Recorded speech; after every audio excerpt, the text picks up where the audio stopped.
1999-2000 is a famous year in the history of the club. We won the championship again. What's your memory of that game?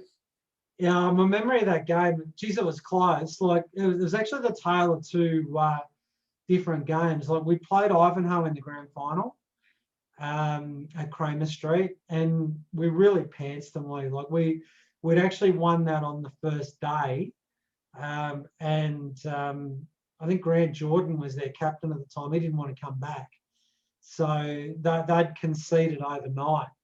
So we got presented our medallions on the Saturday night. Fair to say the boys enjoyed a bit of a night out on the town.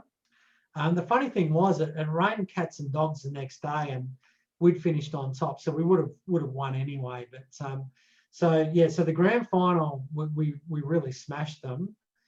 The championship game against Williamstown was a totally different kettle of fish. That was, I think, still to this day, the closest championship in the history of the game.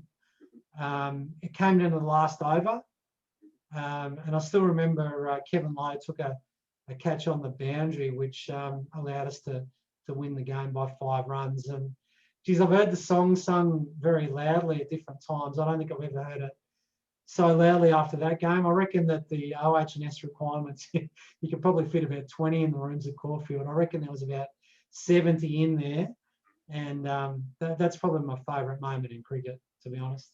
How did you go in the game? I didn't do a whole lot. Like, I think I made about, might have made a vital 6, which in the context of the game, when you win by 5 runs, you never know. That could have been part of the difference. Look, I think I bowled 5 overs for 6 runs, so economical, but didn't take a wicket. And then 2003, 2004, you played in the grand final and you won that, so you were premiers. What's your recollections of that game? Mm-hmm. Yeah, again, a very memorable game. Probably the recollection, that was the Kevin Lowe game. I mean, just ask Kevin. He's not shy to pump himself up at the best of times, but no, look, he had a phenomenal game. I think he took 7 for. Coburg were probably our arch rivals at that time. They won the toss and they decided to have a bat at Kramer Street on quite a green deck, and Kevin accommodated them by taking 7 for not many. Yeah, so again, probably I wasn't required to do a whole lot in that game, but your premierships are a reward for what happens through the whole season. It was Kevin's time in that game, had an awesome game, and again, a couple of our batsmen really stood up, and I think we might have got those runs maybe 5 down, and yeah, again, just a great memory. So you played in some great sides when you first went there, in fact, right through the 90s and that. What do you think was the glue with all of those sides? Another good question. I think I termed the coin, termed the statement that during that time it was probably the most mentally unstable 11 in the history of sub-district cricket. But somehow we made it work. So look, friendship was a massive part of those sides. Like, a lot of us were extremely close, both on and off the field. And like, we were obviously having a chat before this interview. Like, another thing was just enormous self-belief. Like, we just never ever thought we were beaten. So I mean, we could literally be 6 for 18, or the opposition could be 2 down with only 40 required, and we still just thought we'd win. So it was enormous self-belief in those teams. We just, I don't know whether it was delusional or not, but we just believed we would win from pretty much any circumstance, and more often than not we did. And with your longevity, you get more experienced as you go along. But what were your traits as a bowler? Look, for me, anyone that played with me would know that I wasn't a massive turner of the ball. There was always players in my teams that were more talented than me, but I actually liked that, because what that meant is that gave us the greatest chance of team success. Mm-hmm. And for me, it was probably something instilled in me by my dad in a very early age. It was like, everything was about team. So for me, I was very much a shutdown bowler. So Greg Heiberg used to often say, look, if I want wickets, I'm going to bowl a Gamini or I'm going to bowl a Runga. They're probably more wicket takers than you. For me, it was very much about shutdown bowling. And if you have a look back over my figures, really the times I used to get the most wickets generally were in one-day games because people couldn't just sit on me. They had to try and make the play. So, yeah, again, for me, I'm actually wrapped that I wasn't the most talented player in a lot of the teams I played in, because it meant that there was a greater chance of team success, which was everything for me. I love nothing more than singing the song after the game. That was really what drove me. Tell me, Aaron, playing for so long, you would have played with some characters. Tell me about some of the characters that you loved, made you laugh. Oh, look, I'm not gonna do justice, because, as I said, it was during that period, the most mentally unstable team in the history of cricket. But look, Greg Hobber had his idiosyncrasies. I love Greg. He was the one that recruited me to the club, and I'll be forever in his debt. Shane Day, one of my best mates. Shane used to have a horrendous habit, because he was so nervous, of throwing up at the drop of a hat. So I still remember one day where he got banished to fine leg because he'd speared twice at second slip before the first ball had been bowled. So that was different. Andrew Bennett, I love playing with him. Brad Whitefield, Kevin Lowe. Look, the list goes on and on. I just had so many mates that I played with, and that was, as much as the on-field success, I used to love having a beer with those guys off it. I really did. Who made you laugh the most? Be a tie between about 73. A guy that didn't even play first 11, but I just used to love, was Matty Hillam. Guys I played with: Shane Day, Brad Whitefield, Kevin Lowe.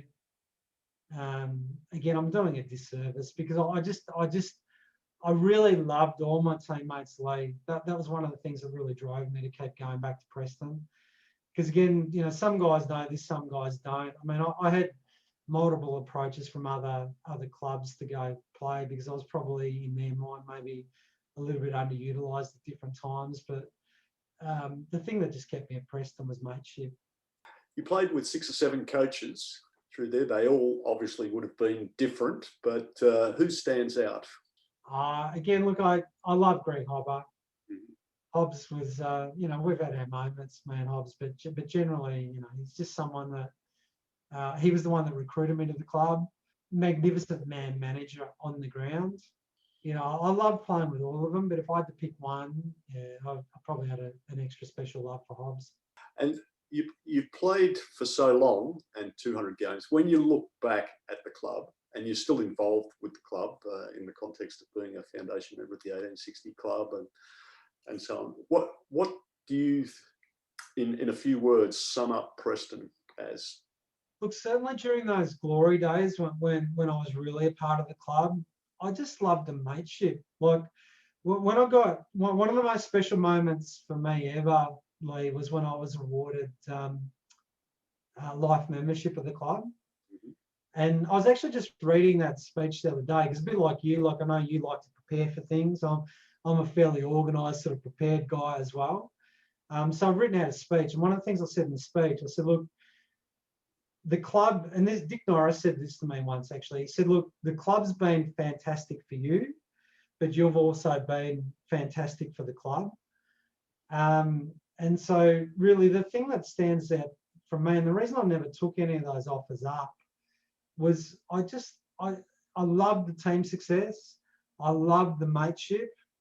I just loved being involved with such a strong, proud club. That was, probably sound like a bit emotional, and I am. It was a very, very proud club, and I know that that's one of the reasons you're still involved with getting so many past players back involved with the players. Yes, well said. Absolutely well said. Now, your career didn't end when you played your 200 games.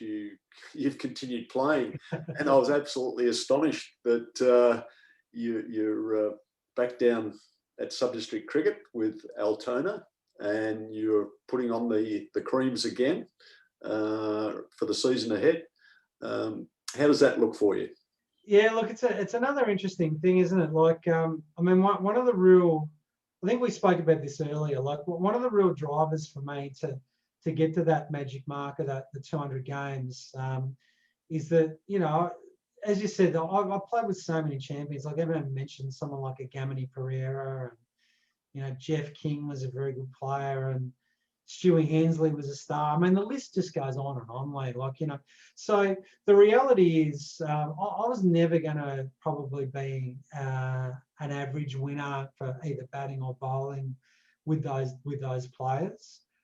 But the milestone of getting to the 200 was massive for me. That was something I set because I'm a really competitive beast. So, you know, one of the goals I set for myself is, you know, what can I actually do to put a bit of a stamp on things, as well as, you know, all the things that come with being a fantastic teammate and doing a job. You know, what's something I could sort of aspire to. So that was one thing. The only reason I stopped playing for the club is that I had moved to Point Cook with my family.